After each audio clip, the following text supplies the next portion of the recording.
Assalamualaikum warahmatullahi wabarakatuh. Halo, selamat siang pemirsa TVRI Sumsel. Apa kabar Anda hari ini? Senang rasanya hari ini Selasa 2 Januari 2024.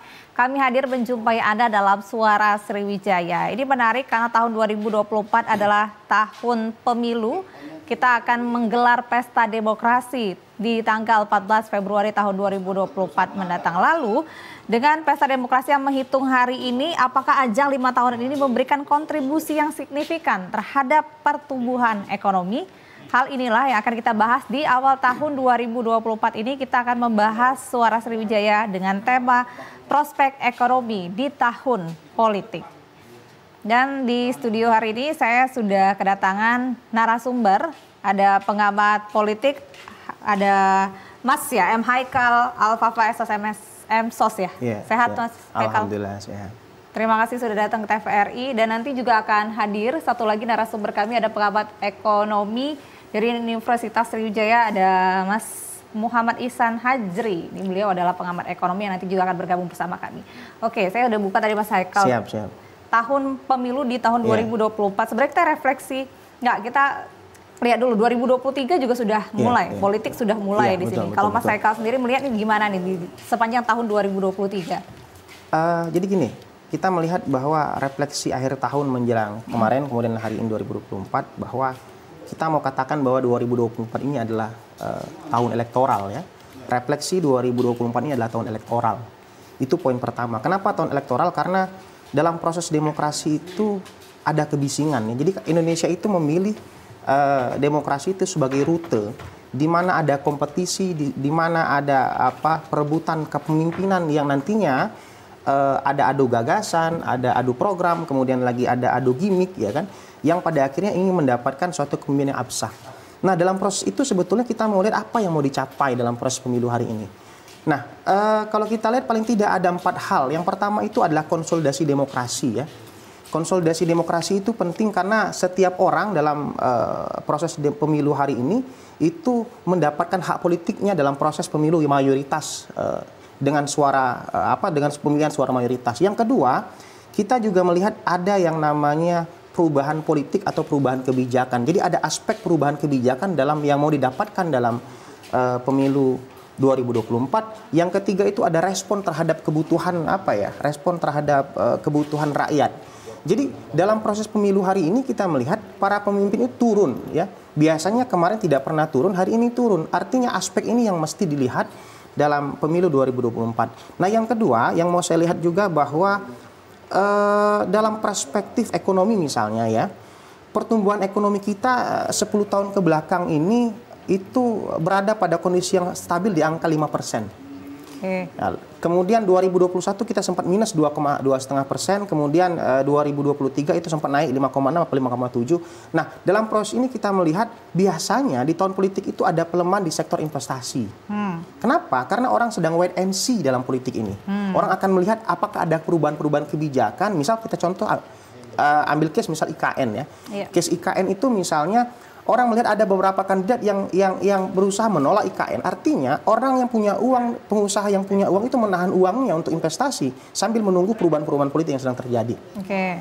Itu ya kalau melihatnya ya. Tapi sebenarnya kan IKN ini juga sudah cukup lama sih. Sebenarnya udah lama dicanangkan oleh pemerintahan Jokowi gitu ya. Kalau kita ngomongin IKN ya, tapi meskipun sekarang juga masih mencari investor-investor itu gitu ya. Jadi kalau Mas Haikal sendiri melihat artinya ini para investor-investor ini masih menunggu setelah pasca. Iya, jadi begini. Ada debatable mengenai angka-angka survei hari ini. Angka survei apa? Misalnya beberapa orang memastikan bahwa ada peluang 1 putaran, tetapi kemudian ada juga melihat bahwasanya proses pemilu ataupun pilpres hari ini akan terjadi 2 putaran. Nah, proses 2 putaran ini artinya akan membutuhkan stamina yang lebih kuat. Dan anggaran yang lebih besar. Dan anggaran lebih besar tentunya. Dan ini kita lihat bahwa artinya biasanya para investor itu, para supporter-supporter, para pengusaha-pengusaha di belakang kandidat ini, itu biasanya menggelontorkan itu pada fase putaran kedua biasanya. Nah, pada pemilihan nanti itu akan dilihat apakah yang nanti akan pro terhadap kebijakan pemerintah atau nanti akan ada perubahan-perubahan yang signifikan. Itu yang orang lihat hari ini. Tapi gini, ada data yang mengatakan ini Mas Haikal bahwa memang tahun politik itu tidak mendukung perekonomian juga menjadi baik. Kita belajar berkaca dari pemilu-pemilu sebelumnya, semenjak ini yang kelima kalinya ya, setelah demokrasi kita 4 kali. Nah, itu juga pertumbuhan perekonomian juga tetap stagnan aja di situ. Ya, jadi saya mau katakan dulu bahwa kita ini sudah mengalami masa 4 kali try of demokrasi ya. Kita sudah mengalami 4 fase percobaan demokrasi. Percobaan demokrasi apa? Yang pertama itu adalah pada tahun 45 ketika kita merdeka. Kita memilih Indonesia merdeka itu dengan jalan demokrasi. Yang kedua itu ada tahun 55 pemilu pertama di Indonesia itu adalah try kedua. Yang ketiga itu adalah tahun 67 ketika ada alih fungsi kekuasaan antara Orde Lama dan Orde Baru. Kemudian yang terakhir pasca reformasi atau reformasi 98. Nah, dalam proses ini sebetulnya kita melihat memang tahun politik ini adalah tahun di mana semua orang tahan uang karena semuanya nggak jelas. Karena dalam posisi politik seperti ini, biasanya kita ambil contoh misal di Amerika Serikat ketika Trump menang ya, Trump itu dianggap lebih proteksionis dibandingkan kandidat lain misalnya yang dari Demokrat. Nah, Trump mengusulkan ide-ide yang proteksionis yang lebih mengedepankan misalnya ekonom dalam negeri, kemudian lagi pengusaha-pengusaha dalam negeri, dia menolak investasi Cina yang terlalu besar, kemudian imigran Arab. Nah, isu-isu dimainkan. Dan dalam konteks politik biasanya perubahan-perubahan itu kalau dalam bahasa John Locke itu akan ada kontrak sosial 5 tahunan, akan ada upaya untuk mengkoreksi ulang. Nah, upaya mengkoreksi ulang ini 5 tahun dalam proses pemilu inilah yang orang akan banyak bicara soal itu. Maka kemudian tadi yang disampaikan Mbak Nada, maka bisa terkonfirmasi bahwa biasanya ada sedikit pelemahan, tapi itu nggak panjang ya, nggak panjang dalam proses itu. Jadi hanya pada rute masa kampanye saja. Pada masa kampanye kalau melihat selama ini gitu ya. Tapi memang pasca demokrasi, pasca reformasi gitu ya, pasca reformasi, pemilu itu memang sempat angka pertumbuhan ekonomi paling tinggi itu di tahun 2014. Setelah itu dia tidak pernah mengalami kenaikan lagi. Iya, jadi kalau kita melihat memang ini kan ada dampak global. Kalau kita lebih jauh misal begini. Kalau kita lihat ada perang Ukraina dan Rusia. Itu menyebabkan di sektor-sektor kebutuhan energi menjadi tinggi. Jadi ada dampak global juga. Kemudian lagi pengetatan pengetatan suku bunga di beberapa negara-negara seperti Amerika dan beberapa negara-negara besar lain. Itu juga berdampak terhadap ekonomi. Jadi saya kira faktor itu tidak serta-merta di Indonesia saja. Jadi ada faktor-faktor lain yang turut mempengaruhi itu, Mbak. Nah ini ya data. Tahun politik ini tidak berpengaruh signifikan terhadap pertumbuhan ekonomi Indonesia. Berdasarkan data dari pemilu-pemilu sebelumnya 2019, 2014, dan 2009, hanya komponen pengeluaran konsumsi lembaga non-profit yang melayani rumah tangga tercatat tumbuh paling pesat dibandingkan dengan komponen lainnya. Ya, saya kira betul. Kita mau lihat begini, dalam proses politik itu kalau kita lihat data KPU ya, ada 2.400 sekian ya anggota DPRD kabupaten, provinsi maupun RI yang akan dipilih. Jadi artinya ada posisi 20.000 lebih para caleg yang akan terpilih duduk di kursi legislatif di level kabupaten, provinsi maupun RI. Nah, biasanya kalau kita lihat angka minimum kos politik setiap orang itu di level kabupaten itu biasanya di angka 1 miliar. 1 miliar ya minimal ya, itu hitungan ya, ada surveinya betul. Ya, ini di angka 1, kalau kita kali saja 20 artinya ada 20.000 miliar kalau kita kompres 20 triliun. Itu biasa di kabupaten, biasanya itu bisa 2 kali lipat, 3 kali lipat. Nah, kalau di provinsi bisa di angka 2 sampai 5 miliar. Di angka DPR RI bisa di angka 5 sampai 10 miliar. Artinya bisa 3 kali lipat ya. Angka bisa 3 kali lipat angka perputaran uang. Jadi saya kira ada sekitar 60 triliun lebih lah ya. Yang berputar itu secara gradual dalam proses politik hari ini. Dan itu juga secara tidak sengaja akan menghidupkan para ekonomi-ekonomi sekitar. Ada tukang sayur, kemudian lagi ada warung kopi, kemudian lagi ada pasar tradisional ya kan. Dan itu semuanya hidup, ada percetakan. Dan ini secara tidak sengaja juga akan mendorong konsumsi warga dalam waktu terutama dalam masa-masa kampanye yang telah ditetapkan oleh pemerintah. Artinya sebenarnya perputaran uang itu juga ke UKM-UKM gitu ya, ke dampak apalagi kalau misalnya di daerah gitu. Kalau di daerah tadi perputaran uangnya 1 miliar. Kalau di DPRD kabupaten itu perkiraan paling kecil. Iya, minimal ya, satu orang. Belum lagi caleg yang kalah ya. Itu 1 orang yang jadi saja itu. Perputaran uangnya. Itu dampaknya kemana tuh? Biasanya kan ke arah peraga kampanye saja, ke percetakan atau gimana tuh? Pertama kos politik relawan, kemudian lagi butuh makan minumnya, kemudian lagi ada istilah serangan fajar, ya kan? Itu semua biasanya kalau kita lihat di level pasar-pasar tradisional, kalau di daerah itu ada namanya kalangan pasar mingguan, ya. Betul. Nah, biasanya pada saat pemilu itu pasarnya rame. Kenapa? Setiap warga punya uang, terutama. Nah, itu yang pertama. Yang kedua, proses pemilu serentak kita ini kan yang kedua, ya. Jadi di Indonesia ini kita mengadakan pemilu serentak yang kedua kemarin terakhir 2019, ini 2024. Jadi kita baru 2 kali pemilu serentak. Nah, pemilu serentak antara presiden dan wakil presiden plus DPRD Kabupaten Provinsi RI dan DPD RI ini itu membuat kemudian perputaran uang ini menjadi lebih besar. Itu yang saya lihat dalam pemilu kali ini, Mbak. Artinya belanja partai politik juga sangat mempengaruhi pertumbuhan ekonomi di Indonesia kalau Mas Haikal melihatnya? Bukan pertumbuhan, ya. Secara setidaknya perputaran uang, ya? Perputaran uang, ya. Walaupun tidak memberikan dampak yang signifikan terhadap pertumbuhan, karena pertumbuhan itu membutuhkan variabel yang lebih luas lagi. Betul. Ya. Jadi paling tidak ekonomi di level mikro itu menjadi lemah, terutama di dapil, menjadi lebih hidup lah, ya. Jadi dapil-dapil itu lebih hidup dengan adanya perputaran. Maka kemudian sistem proporsional terbuka ini sempat kemarin ada perdebatan yang menginginkan sistem proporsional tertutup, ini dipertahankan karena ini juga menghidupkan ekonomi mikro di wilayah sekitar. Sudah terlihat nggak nih Mas Haikal, dari tahun 2023 ini kan sudah panjang proses pemilu ini sampai nanti kan puncaknya di tanggal 14 Februari 2024. Mas Haikal sendiri melihat, nggak apa-apa minum dulu nih kalau siap. Terus? Sudah mulai terlihat tidak kalau sepanjang tahun itu justru kan biasanya cost itu akan lebih banyak keluar di masa-masa itu kan, sebelum pasca itu kan adalah puncaknya saja gitu. Yeah. Jadi gini, memang kalau kita lihat 2023 itu masa prakondisi. Nah, 2024 ini kalau bahasa gaulnya gaspol lah, ya. Gaspol. Ya, jadi ada waktu sekitar 1 bulan setengah efektifnya lah, ya, 1 bulan atau 40 hari efektifnya. Orang akan gas. Di sana orang akan adu argumen, akan adu data, akan adu kos, yang pada gilirannya orang ingin mendapatkan faedah elektoral di dalamnya. Betul. Nah, kompetisi ini akan sedemikian terbuka, walaupun memang kalau kita lihat polarisasi dalam politik presiden misalnya di 2019 itu tidak akan terjadi 2024. Ada surveinya melihat bahwa polarisasi tidak akan separah 2019 ketika ada cebong kampret dan seterusnya, itu tidak akan terjadi. Oh, oke. Nah, jadi artinya polarisasi itu hanya pada level parlemen. Nah, kenapa? Kalau kita berbicara soal pilpres itu ada 2 pendekatan. Pertama, kita bisa melihat apa yang mau kita lihat, pilpresnya atau pilegnya. Nah, biasanya dalam konteks pemilu 2024 ini condong agaknya perhatian publik itu lebih pilpres, ya? Ke pilpres. Betul.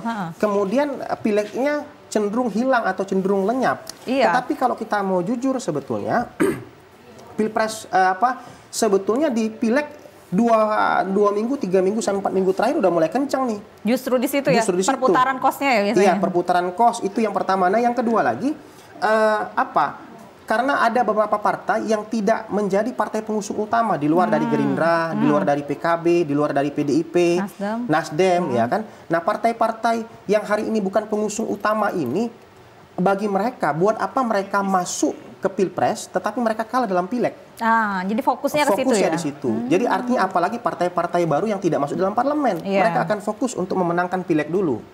Itu yang saya kira konfrontasi di level bawah itu cukup luar biasa terjadi, ya. Tapi secara sadar, nah ini gara-gara ini ngomongin politik, ya, maksudnya seperti kata Mas Haikal tadi mengatakan bahwa memang publik saat ini lebih euforianya itu ke pilpres, karena kan ini tergabung bersama gitu, ya. Pileg itu sepertinya lupa. Jadi legislatif ini berjalan secara sendiri-sendiri, atau misalnya partai politik itu juga memang sudah tidak begitu konsen kah kalau melihatnya di situ?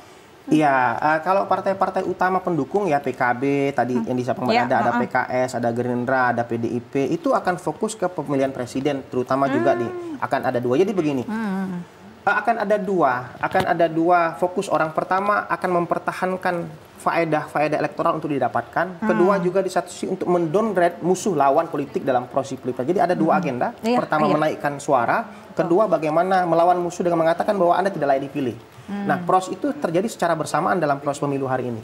Begitu, Mbak. Oke, nah ini juga semakin menarik. Mas Haikal, kita ngomongin visi dan misi nih kalau kayak gitu. Visi dan misi itu kan sebenarnya sudah ditransparansi, sudah bagikan semuanya. Cenderung apalagi kalau di bidang ekonomi ya. Rata-rata visi dan misi ketiga pasangan calon presiden dan wakil presiden ini kan rata-rata tentu isu-isunya adalah kesejahteraan, keadilan, ekonomi, memberantas kemiskinan gitu. Artinya kan semuanya sama-sama ingin memperbaiki lah perekonomian. Cuman mungkin berbeda fokusnya masing-masing. Kalau Mas Haikal sendiri gimana lihatnya? Nanti dijawabnya, kita harus iklan dulu. Semakin menarik perbincangan kami ini pemirsa, silakan untuk Anda yang ingin bergabung di line telepon di 0711311454, tetaplah bersama kami.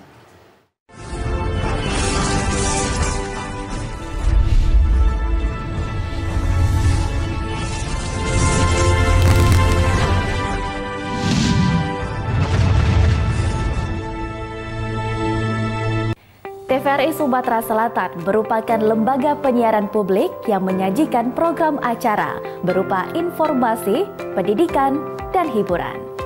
Memiliki coverage area yang sangat luas, TVRI Sumatera Selatan dapat Anda saksikan melalui aplikasi TVRI Klik, aplikasi Intek, satelit Telkom 4 dan satelit Merah Putih, serta live streaming YouTube TVRI Sumsel. TVRI Sumatera Selatan mengajak Anda untuk berkolaborasi melalui kerjasama siaran dan kerjasama non-siaran. Kerjasama siaran meliputi advertorial, iklan komersil, iklan layanan masyarakat, full telop, serta running text. Siaran program berupa talk show, feature, budaya, dan hiburan musik. Kerjasama non-siaran meliputi MUX untuk siaran digital. Bagi Anda yang ingin bekerja sama, silakan hubungi bagian pengembangan usaha dan promo TVRI Sumatera Selatan.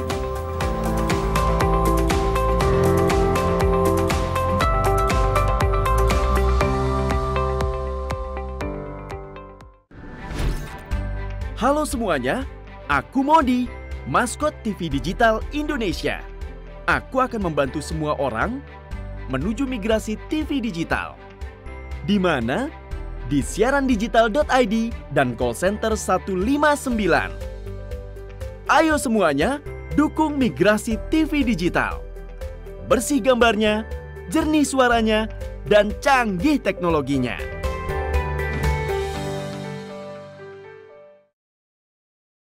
Hari ini kamu nak makan apa bela julah. Pilihlah menu yang lemak-lemak itu. Gratis, aku yang bayar. Ay, lapang. Ayo deh, pokoknya kita pesan makanan yang paling mahal di sini. Ay, lemak-lemak galau di makanannya. Sampai bingung aku nak milih yang mana Yang mana menurut kau? Gimana? Lemak-lemak galau makanan di sini. Bingung aku mesennya, mesen mana nih? Oi bro, kamu berdua ini milih makanan besaro, apa lagi milih yang lain? Pesen-pesen, jangan tak pesen. Nah, aku bingung-bingung itu bro. Iya Nadel, kau nih milih makanan bela gicak, nak milih capres. Yang namanya memilih itu hak kita galau. Tapi kita juga harus tahu dengan pilihan kita bakalan cocok apa tidak sama kita. Nah, di 2024 agak kan ada pemilu tuh. Cak mana kamu nak nentu kepilihan? Pilih makanan besaro. Ay, cacam kamu berdua ini. Ya sudah, kalau Cak itu aku nak pesen ini beh, French fries. French fries, Del. Itulah pokoknya.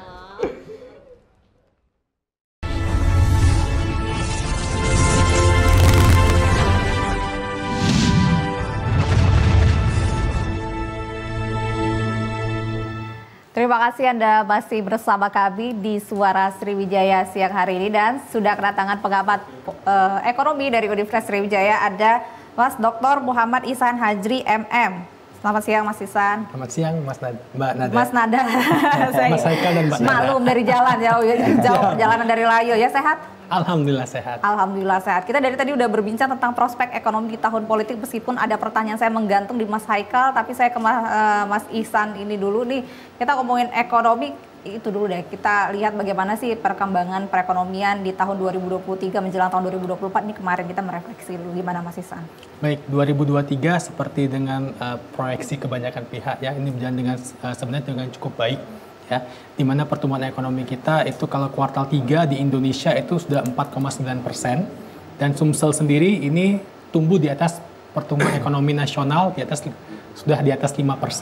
Dan ini suatu presiden baik ya bagi kita Sumsel di mana kita rebound lebih cepat dan di atas perekonomian nasional. Cuma memang ada beberapa hal ya yang menyebabkan tidak optimalnya pertumbuhan ekonomi kita. Salah satunya adalah pertumbuhan ekonomi beberapa negara tujuan ekspor kita ini yang tidak terlalu baik. Seperti itu.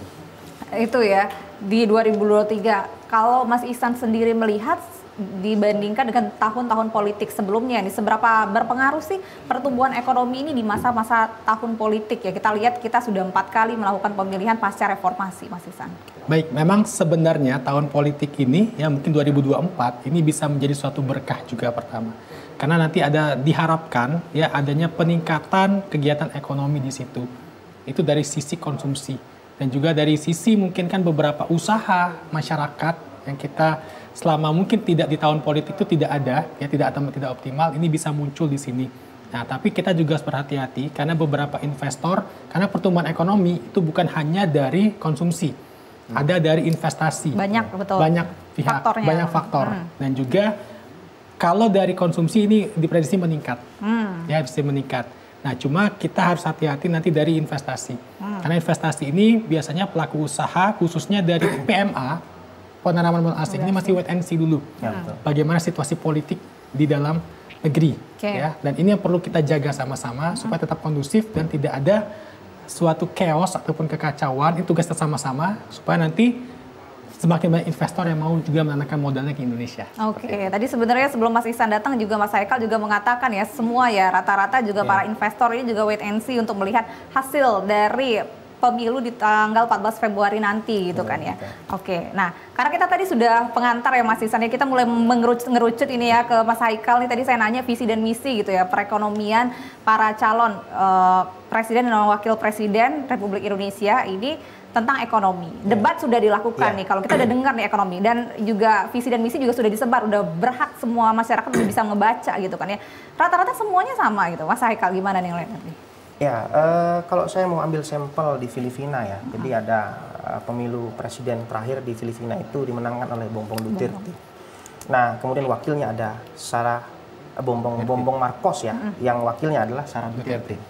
Nah, beberapa ahli melihat bahwasanya Pak Jokowi ini orang yang cukup jeli melihat dinamika politik luar negeri ya.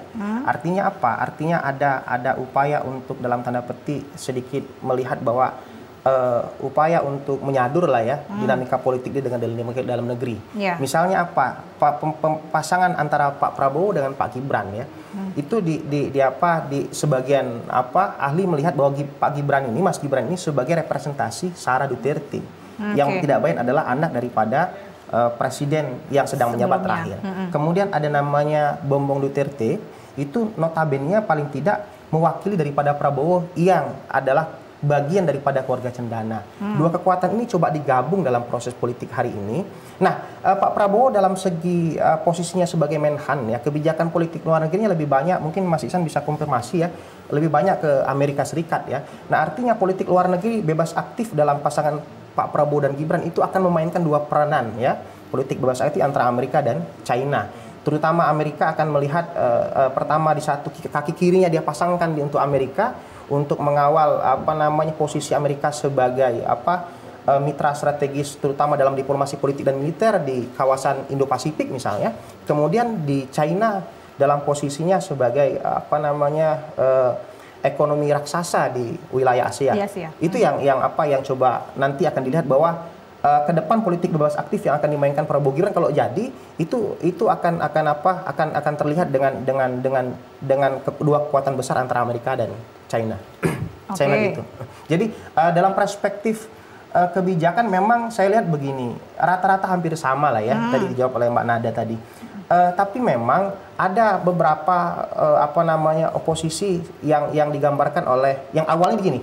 Awalnya Mas Anies dan Caimin itu dianggap oposisi. Nah hari ini Pak Prabowo Gibran ya itu juga punya lawan lain ya ini Mas Ganjar. Ketika PDIP menyatakan mengeluarkan anak daripada Pak Jokowi dalam proses ini. Jadi saya melihat memang sama lah ya. Tetapi begini, bahwa siapapun yang akan memimpin itu akan menentukan arah kebijakan ekonomi ke depan. Terutama ada isu IKN yang cukup hangat yang tadi saya sempat bahas. Memang IKN ini juga menggambarkan bahwa apa posisi para kandidat dalam melihat prospek ini. Itu yang saya lihat, Mbak. Oke, Mas Ihsan sendiri melihat bagaimana nih dari ekonomi. Saya tetap seperti pertanyaan saya ke Mas Haikal gitu ya. Visi dan misi debat pun sudah dilakukan terkait masalah perkembangan ekonomi, pertumbuhan ekonomi dan juga apapun langkah-langkah dan program-program yang sudah banyak ditawarkan oleh para calon presiden dan wakil presiden ini. Gimana Mas Ihsan? Baik, kalau kita melihat dari debat yang sudah kita lihat 2 kali kemarin ya, debat Capres dan Cawapres, semuanya menawarkan gagasannya unik dan baik yang pasti ya. Yang satu memang untuk meneruskan kebijakan yang lama, ya lebih banyak berkutat di infrastruktur, pemerataan pembangunan dan sebagainya. Yang satu pihak itu mengusung tema perubahan. Artinya nanti mungkin infrastruktur dibikin prioritas, kalau saya lihat prioritas mana yang akan didahulukan terlebih dahulu, tapi tetap akarnya ialah kebutuhan yang murah, ya lebih banyak ke situ, subsidi dan lain-lain. Dan yang satu juga mengarah juga seperti itu. Artinya dengan adanya penawaran-penawaran seperti ini ya kita nanti semua punya pilihan masing-masing, saya yakin gitu ya. Dan saya yakin semuanya baik, semuanya bagus, tapi perlu kita cermati bahwa jangan sampai sebenarnya seperti ini. Apa yang sudah dimulai ya itu kan sudah dilaksanakan. Apalagi sudah setengah jalan, mungkin ada seperempat jalan. Dan ini menurut saya siapapun kandidatnya ya mungkin nanti bisa dipikirkan kembali ya, jangan sampai apa yang telah dikeluarkan itu menjadi suatu hal yang sia-sia. Mubazir lah ya. Mubazir. Karena apa? Karena semuanya sudah melalui proses hukum ya.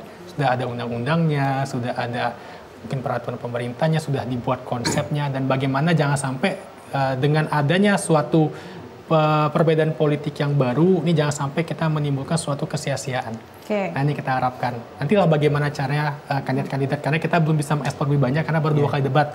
Kita masih menunggu 3 debat lagi ya, kalau saya tidak salah, yang itu kita harus kupas habis. Ya, harusnya nanti para panelis bisa melihat, sehingga masyarakat nanti bisa memilih mana yang memang benar-benar menjadi calon terbaik. Tapi Mas Ihsan sendiri melihat nih ya, sepanjang beberapa tahun terakhir lah ya, kita tahu perekonomian Indonesia sempat merosot pasca pandemi COVID-19 gitu ya. Nah, yang menjadi fokus sebenarnya dalam perkembangan pertumbuhan, sebenarnya kan banyak sekali sebenarnya faktor yang harus dipikirkan ya untuk melihat pertumbuhan perekonomian. Nah, Mas Ihsan sendiri sih sebenarnya apa yang paling menjadi konsen harusnya, bukan hanya untuk pemimpin ke depan sih, sebenarnya untuk Indonesia sendiri? Baik, sebenarnya pertumbuhan ekonomi itu ada beberapa faktor yang menentukan. Pertama ada sumber daya alam, sumber daya manusia, teknologi, organisasi tata laksana, dan berbagai hal lainnya. Nah, kita mungkin menyorot yang 3 ini, ya. Sumber daya alam kita punya banyak sekali. Nah, sebenarnya ada kebijakan yang sudah dibuat oleh pemerintah lama, ya.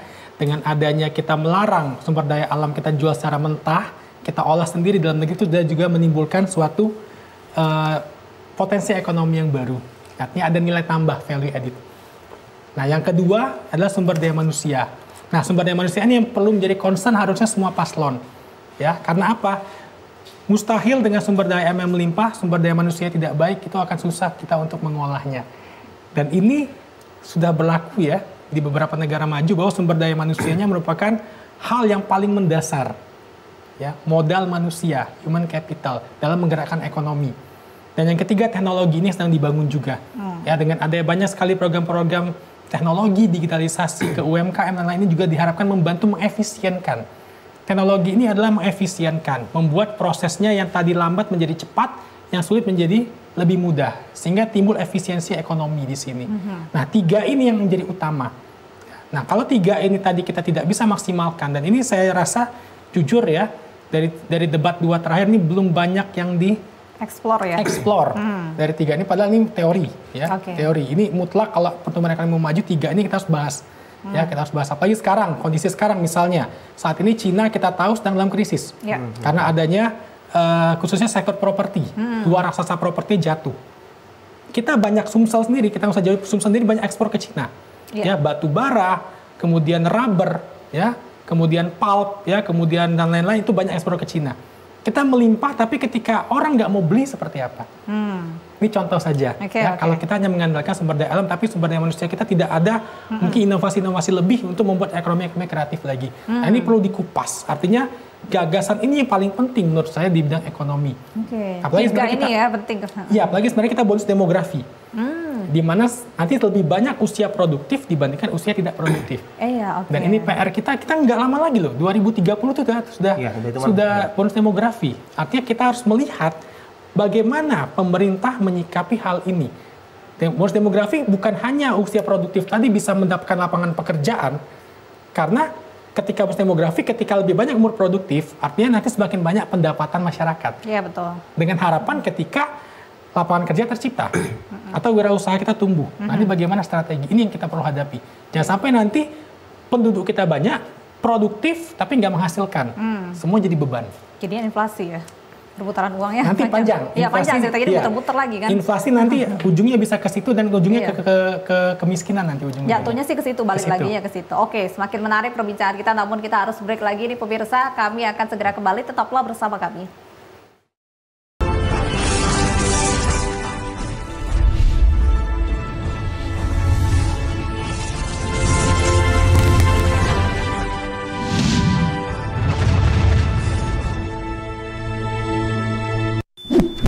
Yuk nonton siaran televisi digital.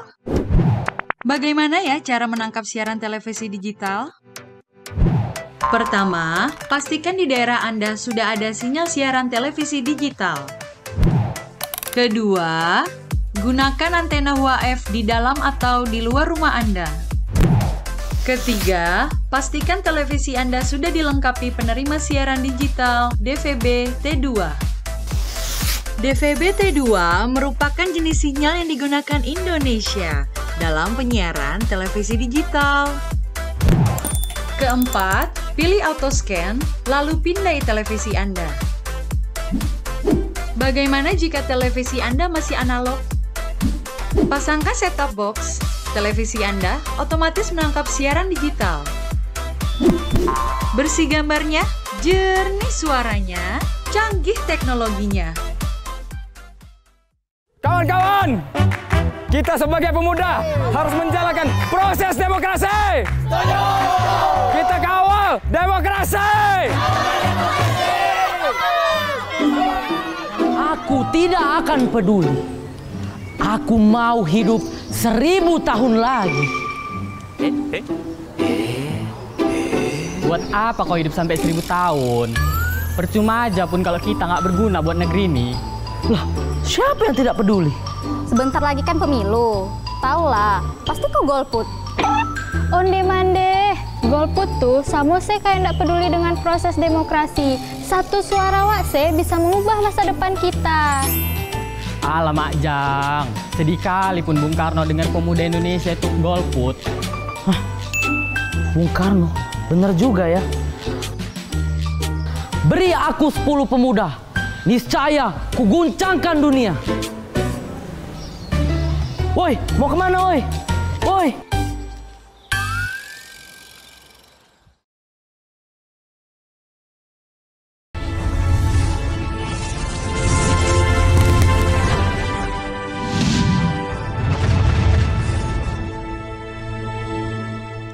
Terima kasih Anda masih bersama kami di Suara Sriwijaya, prospek ekonomi di tahun politik masih menjadi tema kita siang hari ini. Pemirsa silakan untuk Anda yang ingin bergabung bersama kami di line telepon di 07113114454 masih bersama dengan Mas Haikal dan juga Mas Ihsan ini. Oke, tadi Mas Haikal, Mas Ihsan tadi bilang bahwa memang secara teoritis gitu ya, memang ketiga sumber daya alam, sumber daya manusia dan juga teknologi menjadi faktor yang paling utama dalam meningkatkan perekonomian. Nah, kalau Mas Haikal sendiri melihat bagaimana nih dari para pasangan-pasangan ini, bukan hanya ini ya eksekutif ya, tapi juga legislatif. Begini, kita kan masih kalau saya agak sedikit vulgar ya, dinamika 2023 dalam konteks debat kemarin kayaknya agak sedikit kurang merdeka ya. Kenapa saya melihat kurang merdeka? Karena Pak Mahfud, terutama di Cawapres kemarin ada Pak Mahfud dan Mas Caimin, itu kan sebetulnya adalah bagian daripada koalisi pendukung pemerintah. Nah dalam konteks ini sebetulnya dinamikanya nggak terbangun, kemudian elaborasi pertanyaan juga tidak. Nah harapannya kemudian di 2003 tadi disampaikan Mas Ihsan, pertanyaan itu kemudian lebih dikembangkan pada hal-hal bagaimana how to ya. Jadi pembicaraan itu tidak hanya bicara pada konteks makro saja, tapi bagaimana mewujudkan persoalan-persoalan yang lebih teknis misalnya. Nah kalau kemarin bicara soal hilirisasi nikel yang disampaikan Mas Gibran juga ada juga persoalan-persoalan yang kemudian tidak tuntas. Nah ini juga yang perlu ulas lebih jauh. Saya kira betul pada debat-debat ke depan kita berharap bahwasanya setiap kandidat itu bisa memahami secara utuh ya setiap materi-materi yang ditawarkan oleh KPU yang telah ditawarkan. Jadi ada tiga debat lagi, 7 Januari, kemudian lagi ada 21 Januari, kemudian terakhir ada 4 Februari. Dalam proses ini kemudian kalau kita lebih jauh melihat dalam konteks posisi elektoral ya, ada undecided voter dan kemudian swing voter yang kemudian ini angkanya kalau data Litbang Kompas itu sekitar 25%. Nah ini sedang diperebutkan dalam proses pemilu hari ini. Jadi dinamika debat itu yang ditunggu-tunggu orang hari ini. Itu Mbak. Ternyata sangat berpengaruh ya terhadap khususnya swing voter ya. Iya, swing voter. Jadi ada dua ya. Pertama ada orang yang sudah memilih tapi berusaha akan migrasi. Ada yang kedua, kelompok kedua yang mereka belum memilih sama sekali atau masih menyimpan pilihannya. Nah kalau kita lihat tadi ada kelompok bonus demografi itu kalau istilah pemilu ini ada Gen Z dan milenial ya, yang angkanya itu 50-55%. Nah 50 ini luar biasa sekali angkanya dan mereka ini semuanya gelisah. Maka kemudian kalau kita lihat data survei Litbang Kompas 2022 kalau tidak salah, apa yang paling dikhawatirkan anak muda hari ini pertama itu adalah soal kepemimpinan. Jadi ketika dipertanyakan pemimpin yang seperti apa yang mau diharapkan, pertama mereka pemimpin yang bisa menawarkan perubahan dan perekonomian terutama dalam konteks kesejahteraan. Yang kedua mereka pemimpin yang mampu menghadapi krisis. Yang ketiga baru penegakan hukum, soal korupsi dan seterusnya. Jadi soal faktor kesejahteraan, faktor tenaga kerja, faktor masa depan yang lebih baik itu yang kemudian ditunggu oleh anak muda dalam konteks debat-debat ke depan.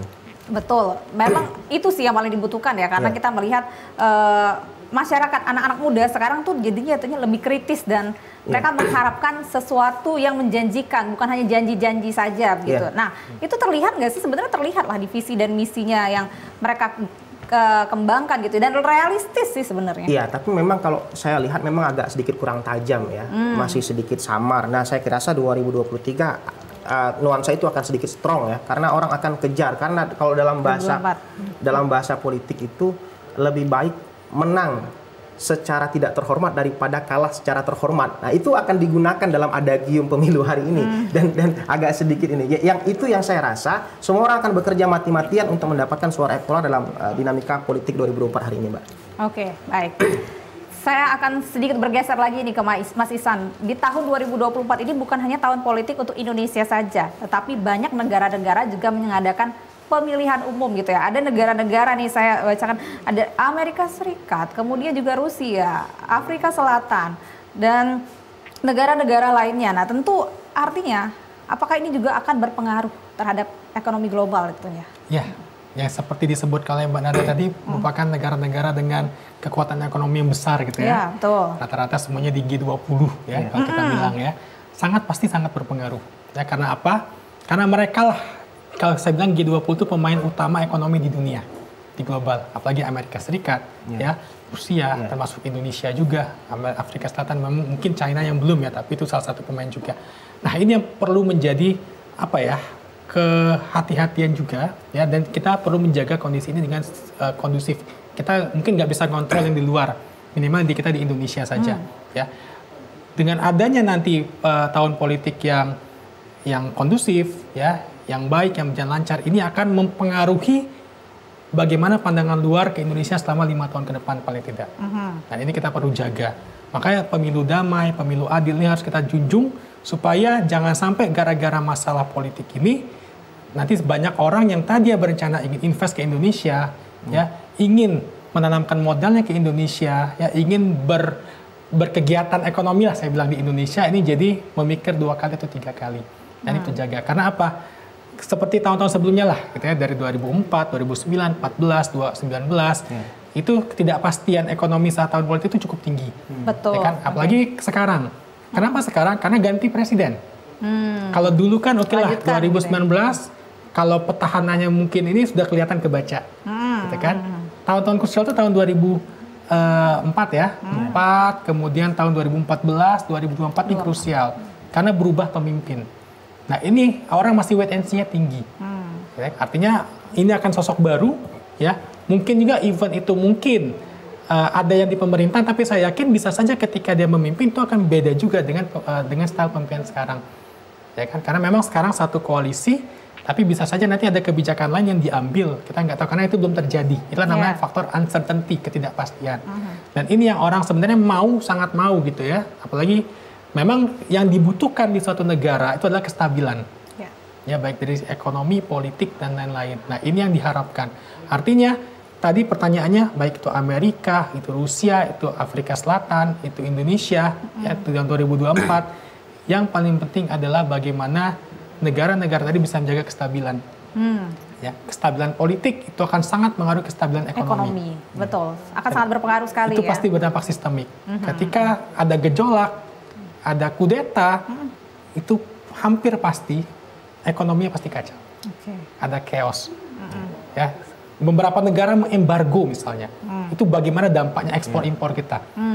Itu kan hukuman kan, embargo ekonomi lain ketika kita tidak bisa mengatur kedaulatan kita misalnya. Nah itu kita perlu hati-hati. Maka di sini perlu memang kedewasaan dan berpolitik juga.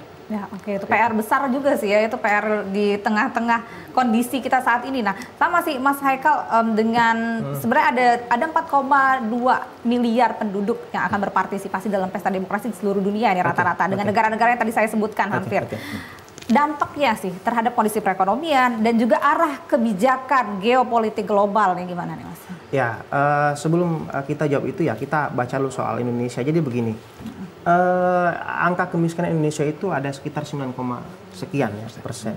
Kalau kita naikkan sedikit ya, misalnya menggunakan data Bank Dunia dengan standar Bank Dunia itu 3,3 berapa? 3 dolar kalau tidak salah. Kalau kita gunakan itu maka kemudian angka kemiskinan kita itu akan meningkat sekitar 40% ya. Nah dalam konteks ini sebetulnya ada problem di luar daripada persoalan lain yang agak serius sebetulnya. Problemnya adalah money politik ya. Nah saya melihat pembincangan yang tadi disampaikan oleh Mas tadi ya, bahwasanya dinamika politik ini bukan hanya bicara soal stabilitas saja, tapi ada problem kemiskinan. Itu yang sebetulnya ingin saya bahas dari tadi ya. Problem kemiskinan ini, yang rentan kemiskinan ini yang rawan terhadap money politik. Nah, money politik itu membuat kualitas demokratis kita menjadi turun. Secara tidak sengaja mereka tidak merdeka dalam memilih ya. Tidak merdeka dalam memilih, kemudian kehilangan positioningnya untuk mendapatkan penilaian terhadap baik atau tidaknya pemimpin ke depan. Nah ini yang saya kira dalam konteks pemilu bukan hanya partisipasi yang tinggi yang mau didapatkan, tapi juga lebih kepada bagaimana kualitas demokrasi atau kualitas demokratisnya seseorang itu tidak dirampas melalui money politik. Itu sebelum nanti kita bahas mengenai kondisi global, karena itu variannya sangat banyak sekali sebetulnya. Gitu Mbak. Berarti, tapi kalau Mas Haikal sendiri melihat nih, artinya kondisi money politik itu nih di 2024 nih ya, di awal-awal menjelang pemilu itu masih sangat krusial nih di Indonesia kalau Anda melihat. Kemiskinan masih menjadi faktor utama di sini, perekonomian di sini. Jadi gini, kalau kita mau lihat, kita itu tidak bisa merdeka dalam memilih karena faktor kemiskinan. Ya. Faktor kemiskinan. Jadi kita tidak bisa berdemokrasi secara lebih baik ketika persoalan perut ini masih lapar. Nah problem ini tidak tuntas, apalagi kalau terakhir Bank Dunia menetapkan nilai kita itu konsumsi minimal 3 dolar per hari. Sekarang masih 1,9. Kalau ini naikkan artinya ada 40%, sekitar ratusan juta juga angkanya itu yang rentan terhadap kemiskinan. Nah ini saya kira perlu dipikirkan bagaimana pertumbuhan itu tidak hanya tinggi ke atas, juga bagaimana memiliki dampak terhadap pemerataan. Jadi ide-ide soal pembangunan inklusif itu juga harus dipikirkan oleh kandidat-kandidat ke depan. Pemerataan gitu ya? Iya. Oke, Mas Ihsan, ini karena udah disinggung sama Mas Haikal nih ngomongin. Jadi kan kalau kita ngomongin pertumbuhan ekonomi itu kan bukan hanya tumbuh saja, tetapi dia merata. Itu ya, merata. Nah dari sini Mas Ihsan sendiri tuh melihat, karena kata Mas Haikal tadi nih angka kemiskinan juga masih cukup tinggi nih di Indonesia, sehingga menyebabkan money politik itu dengan mudahnya masuk. Gimana Mas Ihsan? Ya, saya sependapat ya bahwa memang beberapa waktu kebelakangan memang perkembangan ekonomi memang terpusat di Jawa dan Sumatera. Ya. Ada istilah kita kenal Jawaisme, ya. Jawa sentris, ya. Kemudian Sumatera sentris, dan memang ini menjadi concern sebenarnya di pemerintahan yang sekarang itu dengan adanya pemerataan pembangunan, ya. Jadi pemerataan dari Sumatera, Jawa, ke Kalimantan sampai ke Papua. Karena ini mutlak jangan sampai nanti pemerataan pembangunan ataupun kegiatan-kegiatan ekonomi hanya terpusat di beberapa daerah saja. Dan ini merupakan PR besar juga. Nah, sebenarnya dengan visi yang sekarang, ya, dengan adanya pembangunan infrastruktur, ya, infrastruktur memang salah satu kalau saya bilang dasar sekali, ya. Kegiatan ekonomi itu nggak akan jalan kalau nggak ada infrastruktur seperti itu, ya. Ini sebenarnya sudah cukup baik, ya, sudah cukup baik dan juga sudah cukup tepat sasaran. Ya. Nah, memang yang penting adalah sekarang bagaimana, saya sependapat tadi Mas Haikal sempat juga bilang jangan sampai nanti ada korupsi di situ, ya. Karena korupsi itu membuat proyek itu berbiaya tinggi tapi manfaatnya kurang.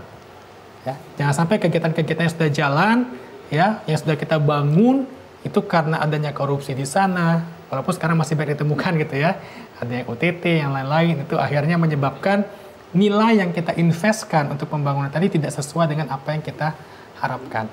Dan pemerataan ini memang bukan tidak bisa selesai dalam 1-2 tahun, ya, karena ini sudah puluhan tahun sekarang baru terpikir. Tapi bukan hanya masalah itu saja, ya, pemerataan saja. Yang penting bagaimana pemerintah tadi juga bisa, ya, menumbuhkan, ya, SDM tadi, bagaimana kegiatan ekonomi tadi bukan hanya lapangan kerja, kewirausahaan, tapi juga membangun manusia itu sendiri. Ya. Karena ekonomi tanpa didukung oleh manusia yang berkualitas itu akan sulit juga. Ya, kita punya sumber daya yang sangat kaya, itu sudah dari zaman dulu diincar oleh banyak orang, banyak pihak gitu, ya. Di Papua saja itu luar biasa potensinya. Tapi kalau kita lihat bagaimana sumber daya manusianya, kita tahu sendiri belum maksimal. Ya. Nah, inilah bagaimana pemerintah sekarang mungkin sudah bisa bergeser dari pembangunan di bidang infrastruktur, bagaimana kita membangun di bidang sumber daya manusia. Dan ini menjadi concern yang harus segera dibahas, ya, oleh kandidat-kandidat yang sekarang saat ini. Jangan sampai kita hanya fokusnya ke infrastruktur, kita hanya fokusnya ke sistem, tapi manusianya tidak kita istimewakan.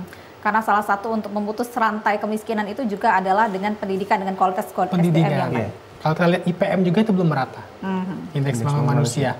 Ya, itu di Jawa itu udah hampir 80-an semua, ya. Kalau ke timur tuh 60-50 masih ada. Ini kan contoh disparitas. Iya, sangat timpang. Ya, sangat timpang. Bagaimana mereka kaya tapi mereka nggak bisa ngolah, nggak tahu caranya, nggak ada ilmunya. Ini sulit juga. Seperti itu. Oke, baik. Kita harus break dulu lagi nih. Segmen terakhir pemirsa, semakin menarik perbincangan kami. Boleh masih di 0711131144, tetapi setelah jeda berikut ini tetaplah bersama kami.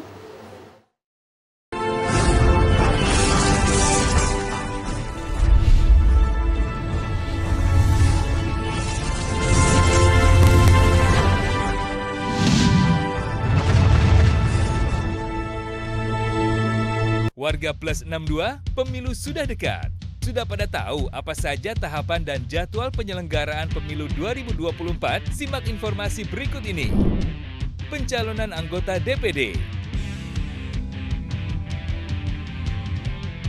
Pencalonan anggota DPR, DPRD Provinsi, dan DPRD Kabupaten atau Kota. Pendaftaran bakal calon presiden dan wakil presiden. Pengusulan bakal calon pengganti atas hasil pemeriksaan kesehatan. Penetapan pasangan Capres-Cawapres. Penetapan nomor urut pasangan calon. Masa kampanye pemilu. Masa tenang. Pemungutan suara. Penghitungan suara. Rekapitulasi hasil penghitungan suara. Suara rakyat, suara pemilu.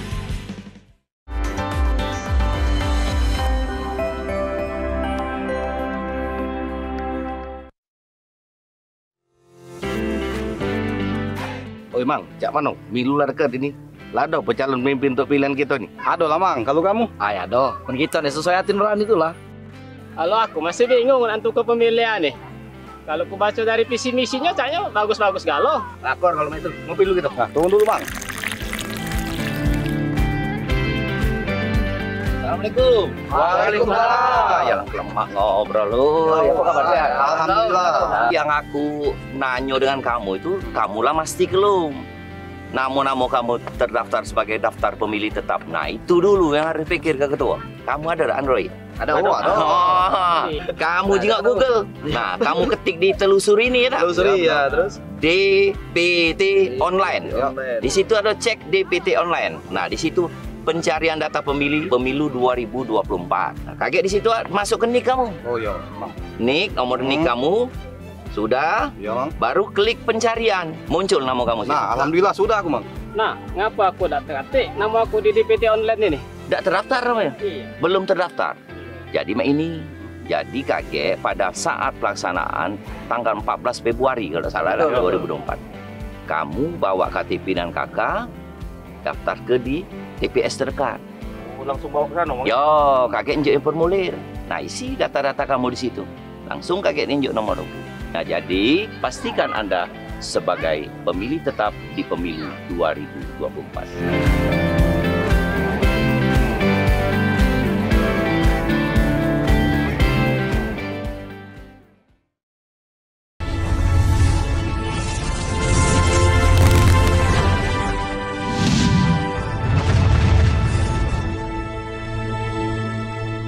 Terima kasih Anda masih bersama kami di Suara Sriwijaya. Di segmen terakhir ini, prospek ekonomi di tahun politik, Anda dapat bergabung di line telepon di 07113114454 bersama dengan Mas Iksan dan juga Mas Haikal di sini. Ini udah segmen akhir nih Mas ya, jadi kita agak meringan-ringan dikit.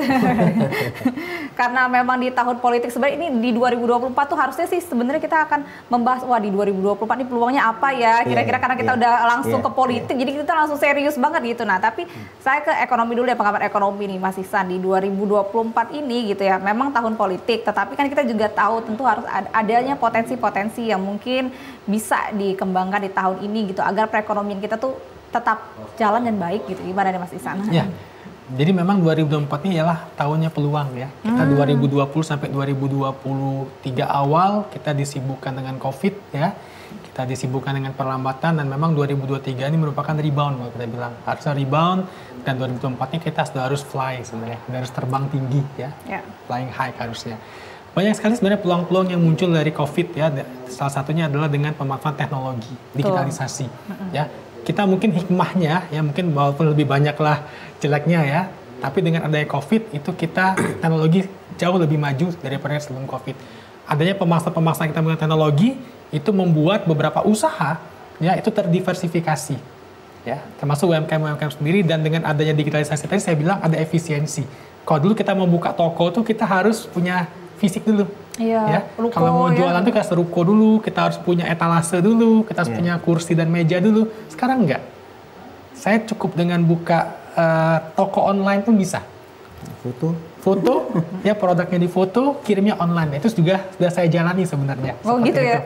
Artinya banyak sekali peluang. Dan ini sebenarnya bisa kita penetrasi, ya pemerintah sekarang saya tahu concern lewat Kominfo, ya lewat beberapa kementerian juga, ya itu sudah mulai memanfaatkan digitalisasi UMKM. Ya ada program-program ya seperti digitalisasi, digital marketing, lain-lain itu untuk membantu ya para pelaku usaha, termasuk juga sekarang untuk izin usaha pun sekarang sudah pakai OSS. Ya, itu pun sudah satu platform yang bisa digunakan siapa saja dan gratis. Dan ini merupakan satu celah ya di 2024 kita bisa mulai lagi dari sekarang ya, bahwa sekarang semuanya bisa membuka usaha dengan mudah. Ya, sekarang izin-izin pun banyak berbasis digital. Artinya dengan modal yang minim pun ya, dengan efisien pun kita bisa menghasilkan usaha. Karena kita sudah trennya harus bergeser ya, karena kita tahu lapangan kerja ini terbatas ya, sedangkan angkatan kerja bertambah terus setiap tahun. Artinya bagaimana kita secara kreatif kita bisa mengolah sumber daya yang ada, kita bisa menciptakan lapangan kerja baru. Itu yang diharapkan. Oke. Lebih ke teknologi ya. Kalau Mas Haikal sendiri nih melihat bagaimana potensinya di tahun politik ini, potensi-potensi bisnis gitu gimana? Ya, kalau saya melihat seperti ini, bahwa anak muda ini kan porsinya besar. Totalnya 50-50%. Jadi kalau 2019 itu angka partisipasi pemilih anak muda milenial itu 30 sekian %. hari ini ada tambahan 20%, 50,sekian%. Dan kelompok 50% ini sebetulnya adalah kelompok yang gelisah secara ekonomi. Nah, kalau kita melihat temuan belum mapan gitu ya. Belum mapan. Jadi kalau kita melihat tesisnya Samuel P. Huntington dalam tesisnya gelombang demokratis dunia ketiga, kelompok mayoritas orang-orang di negara berkembang itu adalah kelompok gelisah para sarjana. Jadi ada sebagian orang yang tidak percaya pada dunia modern.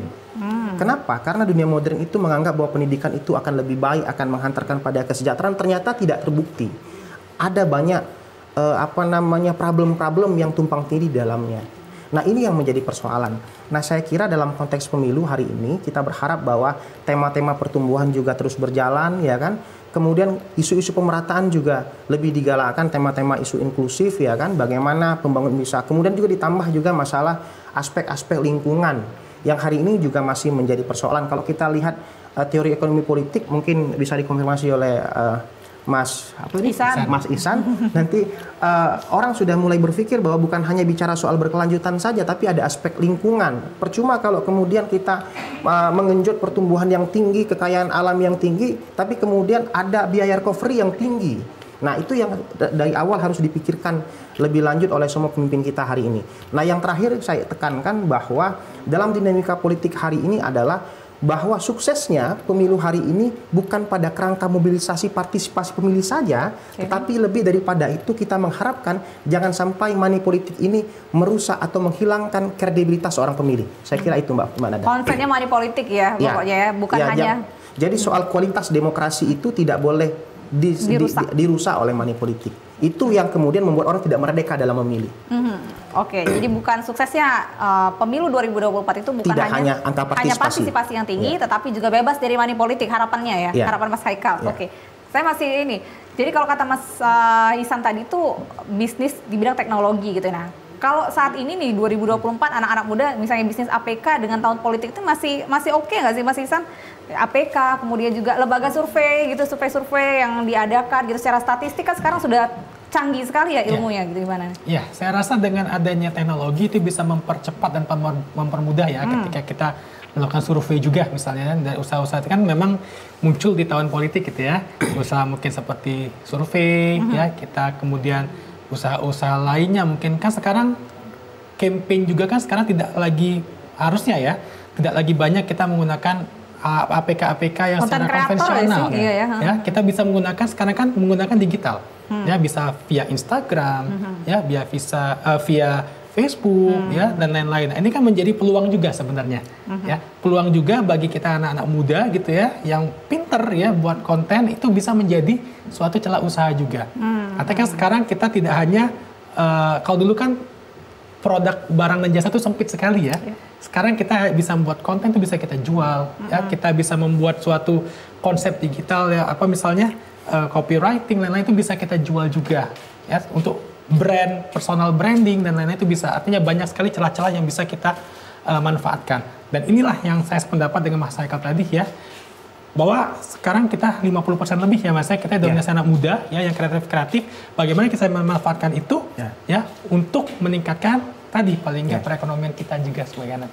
Oke, baik. Artinya ini sama-sama saya rangkum nih ya, suksesnya demokrasi tadi kalau kata Mas Haikal itu bukan hanya partisipasi tapi bebas money politik, tetapi kalau kata Mas Ihsan tadi adalah bagaimana meningkatkan kreativitas para anak-anak muda agar perekonomian kita juga agar tetap tumbuh gitu ya. Terima kasih Mas-mas semuanya.